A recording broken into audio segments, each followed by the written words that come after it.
আকাশসীমার নিরাপত্তা নিয়ে নতুন করে উত্তেজনা তৈরি হয়েছে ইউরোপে। 2 দিনের ব্যবধানে টানা 2 বার অস্ট্রিয়ার আকাশসীমায় অনুমোদিতভাবে প্রবেশ করা মার্কিন সামরিক বিমানকে বাধা দিয়েছে দেশটির যুদ্ধবিমান ইউরোফাইটার। ঘটনাটি ঘিরে সামরিক এবং কূটনৈতিক অঙ্গনে শুরু হয়েছে ব্যাপক আলোচনা। আন্তর্জাতিক বিশ্লেষকদের মতে এই ঘটনা আকাশসীমা নিয়ন্ত্রণ এবং নিরপেক্ষ রাষ্ট্রগুলোর নিরাপত্তা নীতিকে নতুন করে সামনে নিয়ে এসেছে। অস্ট্রিয়ার প্রতিরক্ষা মন্ত্রণালয় জানিয়েছে, গত রোববার এবং সোমবার 2টি পৃথক ঘটনায় মার্কিন বিমানবাহীর 2টি PC-12 টার্বোপ্রপ বিমান অস্ট্রিয়ার আকাশসীমায় প্রবেশ করে এবং এই বিমানগুলো সাধারণত নজরদারি এবং গোয়েন্দা কার্যক্রমে ব্যবহৃত হয়। দেশটির দৈনিক কুরিয়ারের প্রতিবেদনে বলা হয়, প্রয়োজনীয় সামরিক ট্রানজিট অনুমতি ছাড়া আকাশসীমায় প্রবেশ করায় 2 দিনই এয়ার পুলিশিং সতর্কতা জারি করা হয়। পরিস্থিতি নিয়ন্ত্রণে দ্রুত অস্ট্রিয়ার 2টি ইউরোফাইটার যুদ্ধবিমান মোতায়েন করা হয়। অস্ট্রিয়ার প্রতিরক্ষা মন্ত্রণালয়ের মুখপাত্র মাইকেল বাউয়ার জানান, সোমবার স্থানীয় সময় দুপুর 12টা 31 বিমান দুটি শনাক্ত করার পর দ্রুত প্রতিরক্ষামূলক ব্যবস্থা নেওয়া হয়।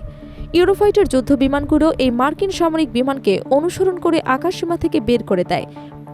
পরে বিমান দুটি জার্মানির মিউনিখে অবতরণ করে বলে জানা গেছে। তিনি আরও বলেন, একই ধরনের একটি ঘটনা রোববার আবার অস্ট্রিয়ার আকাশে ঘটে। তখনও অস্ট্রিয়ার প্রথমবারের মতো যুদ্ধ বিমান মোতায়েন করে পরিস্থিতি নিয়ন্ত্রণে আনে। বিষয়টি ইতিমধ্যেই কূটনৈতিক চ্যানেলের মাধ্যমে সমাধানের প্রক্রিয়া রয়েছে বলে জানান তিনি। সাম্প্রতিক সময়ে অস্ট্রিয়া তাদের আকাশসীমা নজরদারি এবং প্রতিরক্ষা ব্যবস্থা আরও জোরদার করেছে। গত মাসে দেশটি জানায়, ইরান সংক্রান্ত সামরিক উত্তেজনার প্রেক্ষাপটে কিছু মার্কিন সামরিক বিমানের জন্য আকাশসীমা ব্যবহারের সীমাবদ্ধতা আরোপ করা হয়েছে। দেশটির দীর্ঘদিনের নিরপেক্ষতা নীতি রক্ষার অংশ হিসেবে এই সিদ্ধান্ত নেওয়া হয়। এদিকে বিষয়টি নিয়ে রাজনৈতিক প্রতিক্রিয়া দেখা দিয়েছে। অস্ট্রিয়ার ভাইস চ্যান্সেলর আন্দ্রেয়াস বাবলার সামাজিক যোগাযোগ মাধ্যমে মন্তব্য করে বলেন, অস্ট্রিয়ার জনগণ ডোনাল্ড ট্রাম্পের বিশৃঙ্খলার রাজনীতি এবং যুদ্ধের সঙ্গে কোনো সম্পর্ক রাখতে চান না।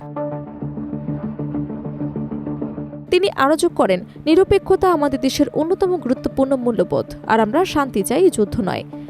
ঘটনাটি আন্তর্জাতিক মহলে নতুন করে আলোচনা সৃষ্টি করেছে, যেখানে আকাশসীমা নিরাপত্তা, সাময়িক অনুমোদন এবং ভূরাজনৈতিক টানাপোড়েন আরও একবার সামনে এসেছে।